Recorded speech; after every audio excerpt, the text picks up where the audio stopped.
Балалар, келесі тапсырма 1-4 тапсырмада сурет берілген, иә? Осы сурет бойынша, яғни 10 айырмашылықты тап. Дайынсыңдар ма? Ал, олай болса, қолдарыңа қарындаш алыңдар.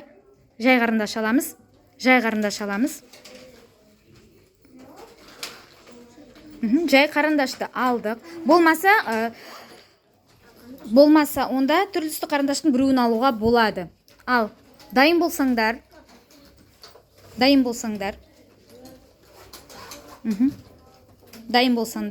онда бастаймыз. Солай ма? Ал, 10 айырмашылықты тап. Уақытты қойып жатырмын. Ұлдана, дайындал. Сайран, дайындал. Бастаңдар.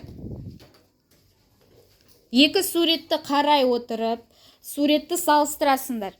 Екі суретті қарай отырып, мына жерде қандай айырмашылықтары бар? Мысалы, соны кейін мына жерге жазу қажет. Түсінікті ма? Мында қара, мына екі суретке қара, дұрыстап қара. Неше айырмашылық, қанша айырмашылық таптыңдар? Уақыт кетті.